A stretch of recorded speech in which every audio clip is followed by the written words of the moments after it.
what I want to talk about today is about warranties and how I ended up getting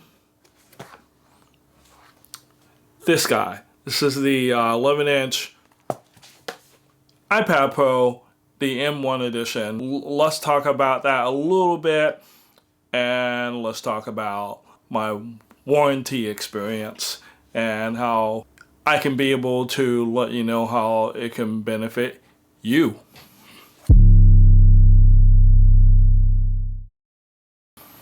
Hi, I'm Velanche. I am a DJ, founder of local DJ collective Soul Dust Production. I'm an aspiring music producer and creative. Today, I want to focus on something different. I was going to talk about the second of the two videos that I said I was going to do on Apple accessibility tools.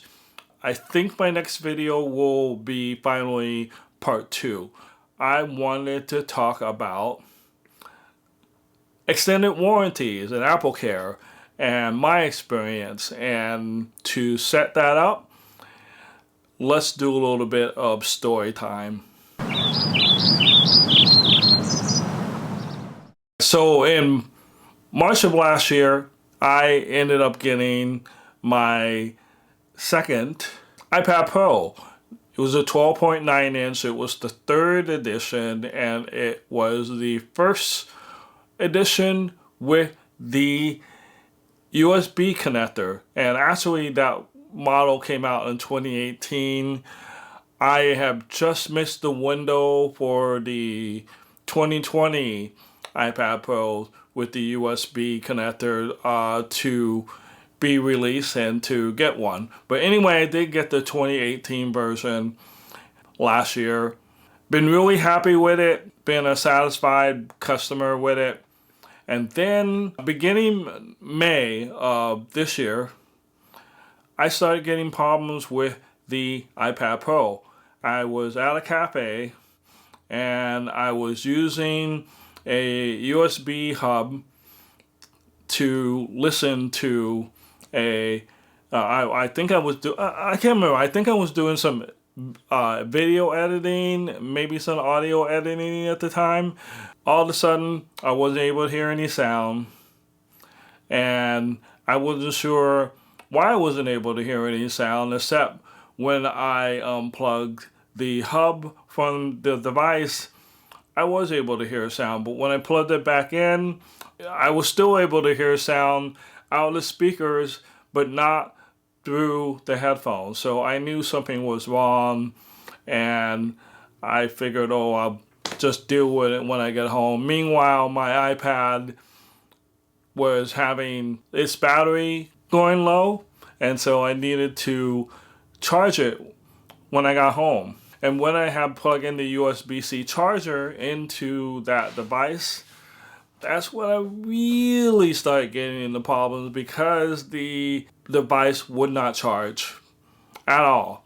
And in fact, anything that I plug into that USB-C port was not being recognized.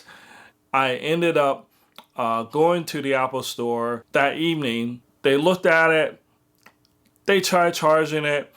They weren't able to get it detected at the Genius bar. In other words, they plugged in the cable to be able to do diagnostics, but nothing. So I was told that because my iPad was not under AppleCare, what they opted me was to be able to have it sent to get repaired, and that would cost me $650. A lot of money, right? Well, it turned out that I did have an extended warranty when I purchased the device. I purchased it through a special employee-based purchasing program that was offered at my previous employer.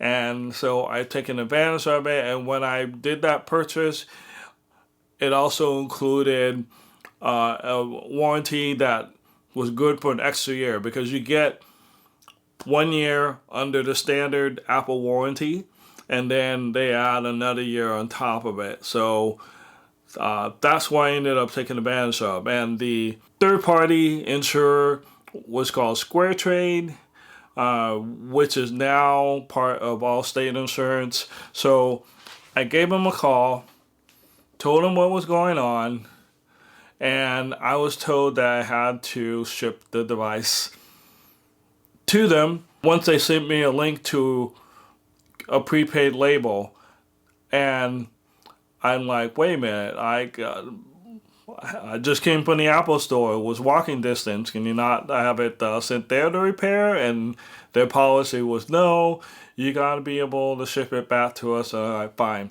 So next morning, got it sent via FedEx, and I had to wait about 10 days before the device came back. But when it came back, it was working again. They said they repaired it. Great.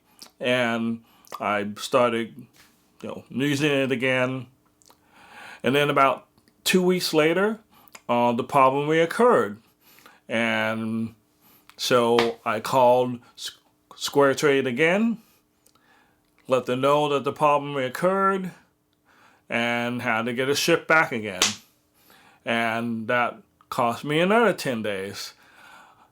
And before I got the device back this time, the second time, I got an email from them saying that they were not able to duplicate the issue that I had. That means that the issue has not gone away and it's going to happen again when I get it back. I get the device back. I know that the problem is going to happen again. I know that this time they will have to do something about it. And I was even told that if this issue were to persist, that I may be qualified to get full reimbursement for the device. Sure enough, another 2 weeks later, it did.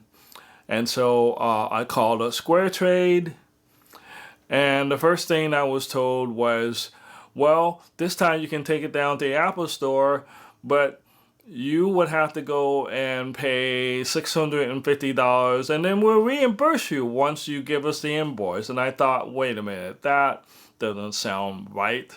That doesn't sound fair at all, because that's $650 out of my pocket. You're an insurance company. You are a warranty company. You have a contract for this kind of thing. I'm not going to pay anything out of my pocket. So I talked with a different person at SquareTrade the next day, and they were like, hey, we got good news for you. You qualify for a full reimbursement. Like, yes! I, again, had to get the device shipped back. Once they received it, I ended up getting reimbursed for the full original cost that I paid for the device. And the cost of that made it so that it was feasible for me to be able to buy a replacement iPad Pro. In fact, an M1 iPad Pro. I originally got the 12.9 inch version via Apple. That was really cool to be able to have, but then after having 3 models of the iPad Pro 12.9 inch, I wanted to try out the 11 inch, and went to the Apple store, tried it out, held it in my hand, and that's what I ended up getting. So I had some money left over, so I was able to also get the Magic Keyboard, since the 12.9 inch Magic Keyboard obviously would not work with the 11 inch. So yeah, all in all, I was really happy about that. Hey everyone, Future Velanche here, and yeah, when I originally filmed that video, the battery died, so there went the section that I'm going to be recording now, tips for you for dealing with extended warranties, trying to decide if you want to be able to get a warranty for your Apple product. So the first thing I would do is to figure out what kind of warranties can you get based on the product that you bought and the place that you bought it from. So if you were to have bought your device from an Apple store, or if you bought it via Apple online, then you can get usually one choice in that way, and that is AppleCare.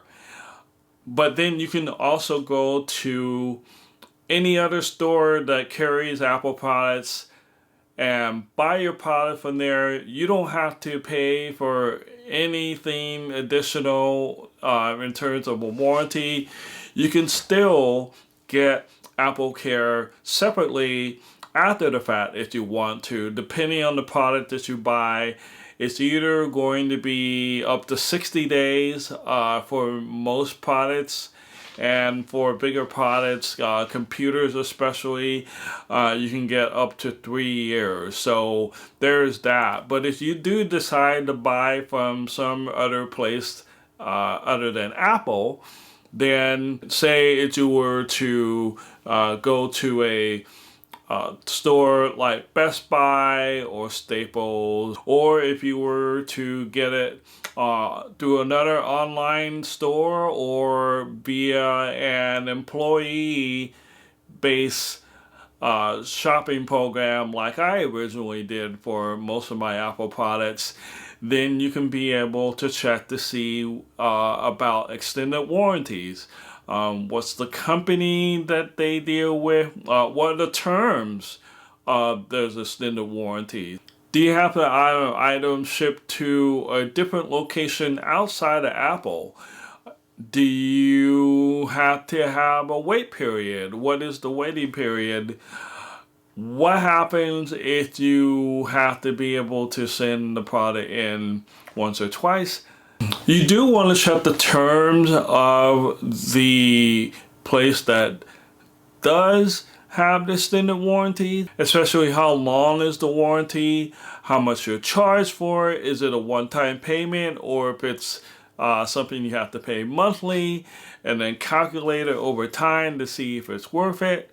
You also have to be able to figure things out like what happens if the product needs repair. What happens if it gets damaged in a way that is kind of counter to the warranty? What other services do they provide? Do they provide for just normal wear and tear or accidental damage? And what kind of terms you get with accidental damage? And how many times can you have it in? And when that happens, you want to look at what available services are in that warranty. Obviously, it includes normal wear and tear, but what things do you get beyond the normal Apple warranty that you can be able to get with the extended warranty or AppleCare? In the case of AppleCare, you get, in addition to extended warranty that stretches another year, sometimes maybe another 2 years, you also get phone support beyond the typical 90-day cycle for every product that Apple sells. They have complimentary phone support for 90 days, and then just solely the regular warranty for the rest of the year. How much is the warranty that you're getting with that Apple product? Are you paying a one-time fee? Is the fee also folded into the cost of the product that you're getting? Is there a possibility to be able to pay monthly? Are you required to pay monthly?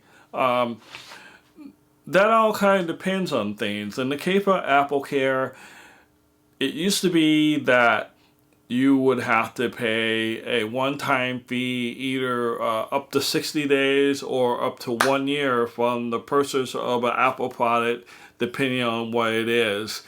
It's still that way now if you want to do one-time payment, but now you can also pay monthly for an Apple product if you want to be able to go that route and get AppleCare that way. So you have either of those choices with AppleCare. If you're getting an extended warranty that is not AppleCare, then of course you want to be able to check the cost and you want to find out what the terms are.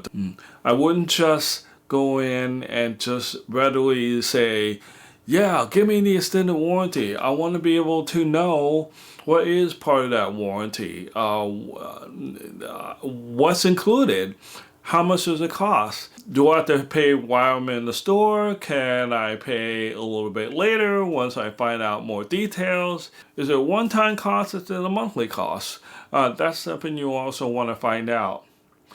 Thanks for watching the video. I hope that this is helpful for you so that you can be able to make the best decision for your Apple product on what you want to be able to do as far as getting a good warranty that you're comfortable with and that you can live with. So do you have any stories about your AppleCare or extended warranty experience with an Apple product? Leave a comment down below and let me know. I'm interested to find out if you have good experience with AppleCare or extended warranties, or not so good. I'm interested in reading about them. All right, everyone. Thanks so much for joining me, and I will catch you soon in another video coming your way. All right. Thanks and peace.